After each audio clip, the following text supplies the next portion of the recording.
सभी पत्रकार बंधुओं को नमस्कार। आज इस पत्रकार वार्ता के माध्यम से मैं पूरे देश को ये बताना चाहता हूं कि इन्फोर्समेंट डायरेक्टरेट यानी कि ईडी कैसे इन्फोर्सिंग डिक्टेटरशिप बन गया है, कैसे तानाशाही पूर्ण रवैया अपनाए हुए है, इसका एक एक करके आपके सामने आज खुलासा करूंगा। ईडी जो देश की सबसे ताकतवर जांच एजेंसी के रूप में आप सबके सामने प्रस्तुत की जाती है, वो किस तरह से जांच करती है, किस तरह से लोगों को प्रताड़ित करती है, किस तरह से उनके परिवारों को प्रताड़ित करती है। और तो और जिसके कारण आज मैं ये पीसी कर रहा हूं, एक व्यक्ति को कहा गया तेरी बेटी कॉलेज कैसे जाएगी हम देखेंगे। बेटी को धमकी, पत्नी को धमकी, बूढ़े मां बाप को धमकी, मारना पीटना प्रताड़ित करना और उसके बाद जबरन बयान लेना।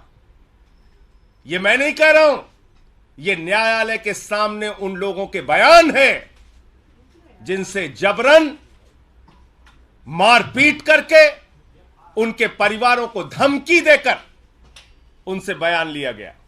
और मैं एक एक करके नाम पढ़ रहा हूं। यह पहला नाम है चंदन रेड्डी का।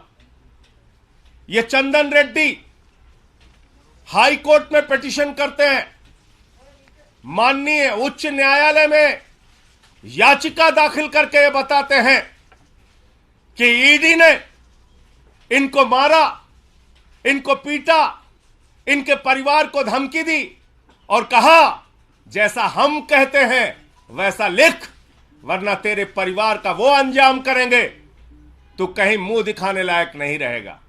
ये सारी बातें इसने लिखी है। और इतना ही नहीं, इस चंदन रेड्डी को इतना पीटा गया, इतना मारा गया, इतना मारा गया कि इसके दोनों कान के पर्दे फट गए। दोनों कान के पर्दे फट गए। मार मार के, प्रताड़ित करके ईडी का जो हिटलर शाही का गैस चैंबर है, मैं कहूंगा, वहां पर 3rd डिग्री टॉर्चर इस व्यक्ति को देकर जबरन इससे साइन कराया गया। और उसके बाद जब यह व्यक्ति कोर्ट में जाता है तो अपने सारे दुखड़े माननीय न्यायालय के सामने इसने बयान किए। कैसे इसका बयान लिया गया ईडी में, कैसे इसका बयान लिया गया ईडी के अंदर।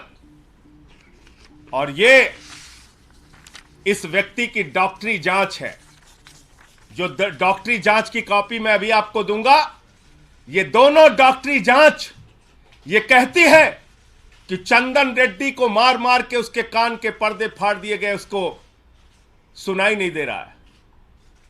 ये डॉक्टरी की जांच आपको देता हूं। ऐसे कर रही ईडी इन्वेस्टिगेशन। पहला आदमी चंदन रेड्डी, दूसरा अरुण पिल्लई। अरुण पिल्लई वो शख्स है जिसकी पत्नी को, बेटी को, परिवार को धमकाया गया, डराया गया। ईडी ने बयान लिया और बयान लेने के बाद यह शख्स कहता है, न्यायालय में लिखकर देता है, माननीय न्यायालय के सामने कहता है मुझसे जबरन झूठा बयान ईडी ने लिया, मुझसे जबरन झूठा बयान ईडी ने लिया। अरुण पिल्लई। तीसरा व्यक्ति समीर महेंद्रू। समीर महेंद्रू, इसकी पत्नी को बुलाकर गिरफ्तार करके रखा गया, धमकाया गया, डराया गया, परिवार को प्रताड़ित किया गया। झूठा और जबरन बयान ईडी के द्वारा लिया गया। ईडी ने झूठा और जबरन बयान समीर महेंद्रू से लिया और इसने किसी और के सामने नहीं, माननीय न्यायालय के सामने, माननीय न्यायालय के सामने समीर महेंद्रू ने लिख कर दिया कि जज साहब हमसे तो जबरन झूठा बयान लिया गया। समीर महेंद्रू। तीसरा नाम चौथा नाम भूषण बेलगावी। भूषण बेलगावी, इस व्यक्ति से भी ईडी ने प्रताड़ित करके झूठा जबरन बयान लिया और इसने किसी और को नहीं, जज साहब को जाके कहा, न्यायाधीश महोदय, माननीय न्यायालय, हमारी रक्षा कीजिए, हमसे ईडी ने झूठा जबरन गलत बयान लिया। पांचवा नाम मनास्वामी प्रभु ने। मनास्वामी प्रभु ने, इससे भी ईडी ने जबरन झूठा जबरदस्ती का बयान लिया और बाद में इसने भी न्यायालय को लिख के दिया, किसी और को नहीं, ध्यान दीजिएगा मेरी बात को, माननीय न्यायालय को लिख कर दिया कि न्यायाधीश महोदय, जज साहब, मुझसे ईडी वालों ने जबरन झूठा जबरदस्ती प्रताड़ित करके बयान लिया। छठवां नाम राघव रेड्डी। ये राघव रेड्डी छठवां नाम। राघव रेड्डी, इसने न्यायालय के सामने जाकर कहा कि न्यायाधीश महोदय, हमको तो दबाव बनाया जा रहा है राजनीतिक नेताओं के नाम लेने के लिए। हम पर दबाव बनाया जा रहा है राजनीतिक नेताओं के नाम लेने के लिए। मैं पूछना चाहता हूं, किसके इशारे पर ईडी काम कर रही है? किसके दबाव पर ईडी काम कर रही है? किसके डायरेक्शन पर ईडी काम कर रही है? क्योंकि एक बहुत चौंकाने वाली बात इनके हाई कोर्ट के पिटीशन में लिखी हुई है चंदन रेड्डी के। क्या कह रहे हैं ये? कह रहे साहब, ईडी के अधिकारियों ने तो मारा पीटा, कान के पर्दे फट गए। वहां कुछ ऐसे भी लोग थे जिन्होंने हमको मारा पीटा, जो ईडी के ऑफिशियल्स भी नहीं थे। ऐसे लोग थे जो ईडी के अधिकारी नहीं थे, उन्होंने भी हमारे साथ मारपीट की। कौन से लोग हैं? किस पार्टी के गुंडे ईडी के दफ्तर में जाके लोगों के साथ मारपीट कर रहे हैं? कौन से लोग हैं जो ईडी के दफ्तर में जाते हैं, पूछताछ करते हैं, मारपीट करते हैं और जबरन बयान लिखवाते हैं? इसका खुलासा होना चाहिए। माननीय हाई कोर्ट के सामने यह याचिका पड़ी है। इसके साथ साथ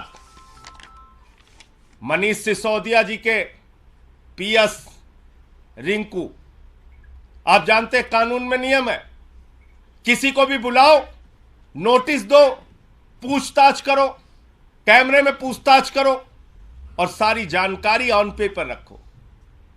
ईडी हवाई डिपार्टमेंट हो गया है। फोन करता है, बुलाता, आजा, बैठ इतने घंटे, जा घर जा, फिर आजा, बैठ सुबह से शाम तक, फिर घर जा। आप गुंडागर्दी करके, धमका के, डरा के, कान के पर्दे फाड़ के, तेरी बेटी कॉलेज कैसे जाएगी, इस तरह का बयान देके जांच कर रहे हो?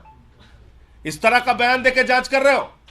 मैं देश के प्रधानमंत्री से पूछना चाहता हूं, आपने बेटी बचाओ बेटी पढ़ाओ का नारा दिया है, बेटियों के नाम पर धमकी दी जाएगी तो कोई आदमी तो अपने प्राण भी दे सकता है, कागज पे दस्तखत करना तो बहुत दूर की बात है। लड़ना है तो सामने सामने लड़ो, कायरों की तरह बेटी का, पत्नी का, परिवार का सहारा लेके मत लड़ो, सामने सामने लड़ो। जो भी लड़ाई करनी है सामने सामने करो। और आपको याद होगा, देश की पार्लियामेंट में, देश की संसद में मैंने सारे विषय सिलसिलेवार करके एक एक मुद्दा उठाया था ईडी के संबंध में और कहा था कि पिछले 8 वर्षों में 3000 छापेमारी ईडी ने की है और मात्र 0.5% ईडी का कन्विक्शन रेट है। और यह कहने पर मुझे प्रिविलेज का नोटिस मिला। बहुत अच्छी बात है। देश की संसद में अब मुझे ये सारे मामले उठाने का अवसर मिल गया। मैं विशेषाधिकार समिति के सामने इन ईडी के अधिकारियों को बुलाने के लिए आज ही ये सारे कागजात प्रस्तुत करूंगा कि ईडी के इन सारे अधिकारियों को बुलाया जाए। विशेषाधिकार, संसद की विशेषाधिकार समिति के सामने मैंने जो मामला पार्लियामेंट में उठाया था, उन आरोपों को ये सारे कागजात 100%, मैं तो कहूंगा 100% से ज्यादा सिद्ध करते हैं कि ईडी राजनीतिक दबाव में जबरन झूठा मामला बनाती है, सरकारों को बदनाम करती है, सरकारों के ऊपर झूठे आरोप लगाती है। शराब घोटाला जैसी कोई चीज, उसका कोई सिर पांव है ही नहीं।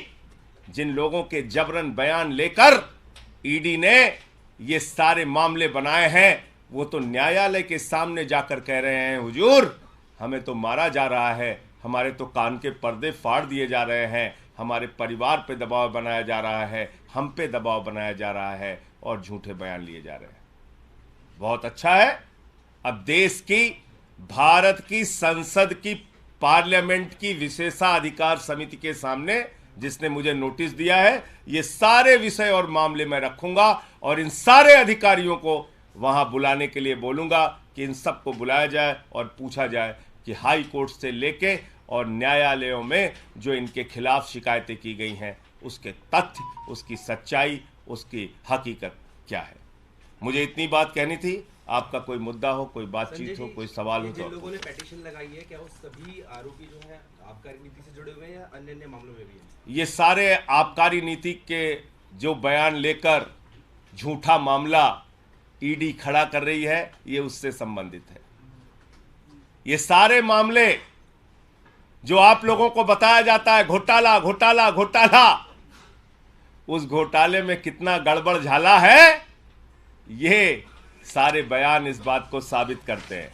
ये सारे बयान, ये सारी मेडिकल रिपोर्ट, ये हाई कोर्ट की याचिकाएं इस बात को साबित करती है कि घोटाला जैसी कोई बात नहीं। दरअसल गन पॉइंट पे, कान के ऊपर कनपट्टी पे बंदूक लगाकर ईडी, हिटलर के गैस चैम्बर में पूछताछ करके ईडी, ये सारा कुछ मामला झूठा और बेबुनियाद बना रहा है।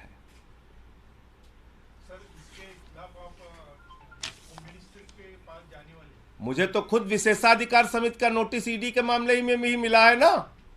मुझसे तो भारत की संसद ने पूछा है कि भैया बताओ ईडी कैसे गलत काम करती है।